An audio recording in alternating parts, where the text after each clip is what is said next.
Well, hello everybody. Welcome to Whiskey Wednesday, which is kind of my way of combining two things I love, which is whiskey and real estate. So my kind of bring in some things about what's going on in the market, as well as in today, bring in some experts that I work with and kind of share their insight of what's going on. So today I've got Chad with me. Chad is with the TK team at Amerifirst. He's one of my key lending partners, and his main job is to keep me educated, so I keep my clients educated.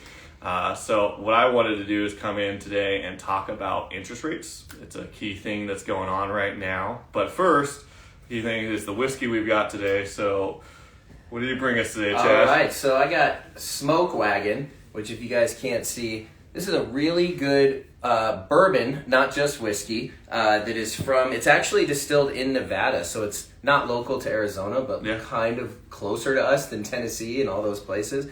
One of my favorites, they have this is the small batch, they have a regular bourbon, and they have an uncut, unfiltered, but it's a cool bottle, if nothing else, to put on your shelf, and it is delicious. So, yeah, thank you for having me, Mark. Cheers. Cheers. Yeah, that's good. Well, today, one of the keys and ways I want to talk through is rates. I'm sure everyone else has probably heard this, probably heard the words, the Fed raising the rates, and therefore the thought of mortgage rates going up.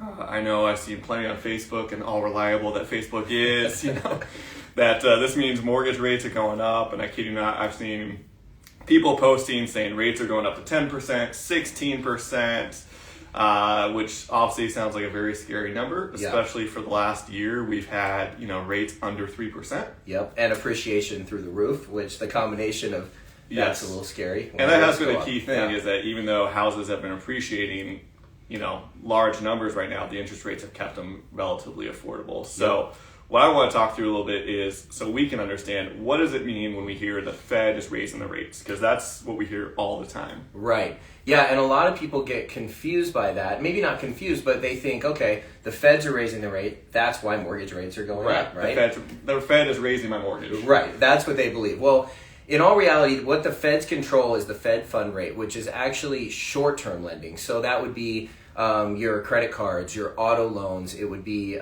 even home equity lines of credit, things of that nature are really it's the rate that banks can borrow money. And so it's kind of, while it is indirectly related to mortgage rates, they're not directly related. So when the Fed says, hey, we're going to raise rates 1% or over the next a year, over the next 3 years, we're not seeing that on the mortgage side directly.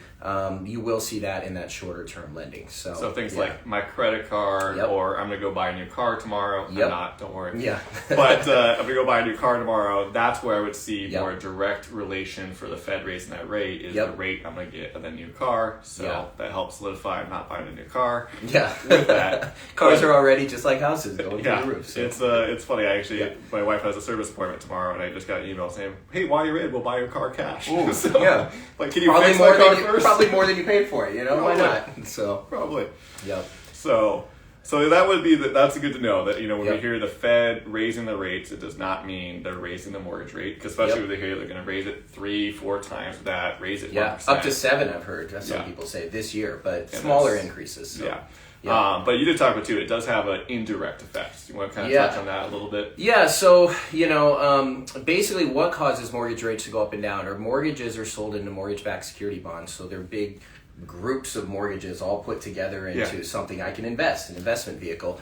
The more people that buy those, the lower the rates will go. Okay. And the less people that buy them, the higher mortgage rates go. And it's a supply and demand thing. When less people are buying something, they have to incentivize more people, like, hey, we want you to come buy this, so we're going to raise our rates up to incentivize you. You're getting a better return in this regard. So those guys, we're looking at investors' mind. Yes. That's why we usually see when the stock market is doing really well, a lot of times mortgages are actually doing worse for us as the buyer side. The market does well. The mortgages can get lower, the rates. Yes, they get lower, and then when the market's, doing horrible, am I getting this mixed up? Backwards. Okay. So when the stock market is doing really crappy and everyone's running for the hills, that's usually when they pull their money out of the stock market. And they put it into mortgage-backed bonds. And they buy those mortgage-backed bonds, which then lowers it because there's more people buying it. Yep. And the opposite is also true. Yeah, exactly. So I always tell people, I get that a lot with buyers. They're like, well, I'm freaked out about mine right now. Yeah. The stock market's doing crap. I'm like, well, honestly, that's a great time to start Yeah. borrowing someone else's money. Yeah. Because it's cheap. Yep, and they're not always one-to-one in that way, Yeah, because but it's- what can happen, and it's what happened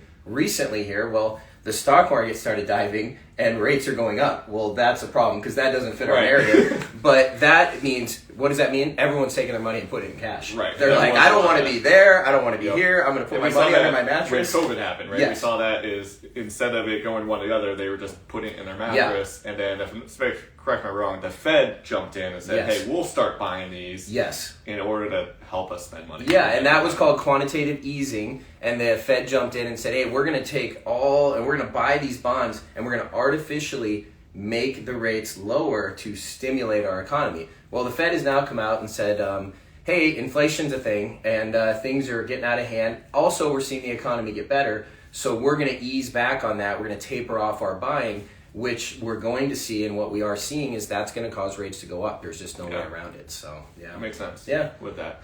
So I guess the other question here too is, so we do say the Fed is raising rates, bad if you're buying a car right now, and Yeah. maybe some other things, but it will have an indirect effect on mortgage rates, and we have seen that come up a little bit. They have been rising. It's been an Yep. issue with that. We can't predict the future, but what are we kind of thinking that we're seeing this year? Because obviously I said Facebook is saying 10%, 16%. Right. Is that true, or what should we be expecting there? I don't see that happening right now. That happened in the 80s with Reaganomics, and they had massive inflation, and they had to stop it. We saw rates go up to as high as 18%. In a short amount of time. I don't think that's going to happen. What we're seeing right now is a lot more controlled. In that time frame, the Feds raised the rate 6% in 10 months. So we're not predicting that. The Feds are saying more like less than 1% a year over the next 3 years. So what we're thinking, and there is a spectrum. I haven't heard as high as 16, but for us, I think 4.5% is probably reasonable to think that by the end of this year, that's probably where rates are going to be. Still historically low. If you look at that, if you take the start of when we measured rates till now, the average is like 6%. So we're still well under that. Right. So it shouldn't scare people. That was like 2019. Yeah. We had it. We were in that high 3s, low 4s, and that. There was a bit there went up to almost 5%. It and hit COVID just happened for a the minute. next day. Yeah, it was like right at the end of 2019. We saw rates hit 5. Everybody freaked out. Yep. And then COVID 2 months later came. The Fed started buying. Everything went back down. So what we're seeing now is kind of like if you took COVID out of the picture completely and the natural progression had continued. It's like we're now back to where that it should be going with that. Exactly. So. Yep. But it is something to keep in mind if you are looking to buy a house right now. It is something in question. But I've had that, I have a client that's looking at buying a new build. Yeah. And this was a question. Yes. New builds can be a great thing to buy in the sense that we sign a contract today at today's price. Yeah. And right now it used to be like 4 to 6 months. Yeah. Now it's like 9 to 12 months. Or more. We'll let you know. Yeah, my wife's brother, they're about a year and 8 months right now into theirs. So the advantage to that from the buyer's standpoint is we sign today's price contract unless there's some escalation there. But most of them we're signing today's price. 12 months later, you get the keys, and that house has been appreciating for 12 months. Correct. So you move in. I had a client this year who moved in, and I was like, hey, by the way, you're sitting at over $100,000 in equity. Yeah. Pretty nice. Pretty thing awesome. too. They had to live with their parents for a year, but it was worth it. But it does come in place is the interest rates. How much they go up. So my advice to those buyers is, hey, get under contract for that. Yes. And let's just be saving up some money, extra money, that when we come to the closing, and if rates have gone up from, say, 3.5% to 4.5%, we buy down that rate or offset that mortgage. Or have enough savings, to just kind of bridge that gap. Exactly, and we'll offset that. Because that is a fear, and I think that there's a lot of people out there that are in the unknown, and really with your interest rate, you can, 90 days we can lock it, 60, 90 days. After that, it gets real expensive, so we don't like to do it. So it is a little scary, and then even when you can kind of lock in that 90-day period, well, the build times change, right? What if there's a delay and now you're past that? So there's a little bit of uncertainty time there. Now is building delays. The only thing you have is if you're towards the end of the year, I know builders will be rushing really hard to get end of year numbers. But otherwise, I'm hearing from people, we'll let you know when it's there, and you move in, you might be missing some things. So, but the equity would be nice, right? Yeah, it would be nice. So, well, that's what we got for today. I appreciate everyone kind of tuning in and Chad coming and talking about rates. But kind of key takeaway with that is, when you hear the news talking about Fed raising the rates, yes, they're raising the rate, does not mean they're raising the mortgage rate directly. There will be indirect features with that, but thinking that we're going to have double digits rates this year is really just not realistic. No.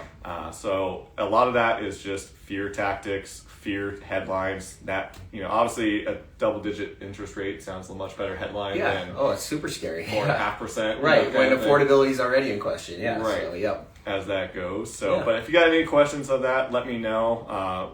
I'm not very tech savvy with this goes, but I'm going to try to tag Chad in this as well so you can see his stuff and hear from him. And if you got any questions, let us know. Awesome. Cheers. Thanks for having me.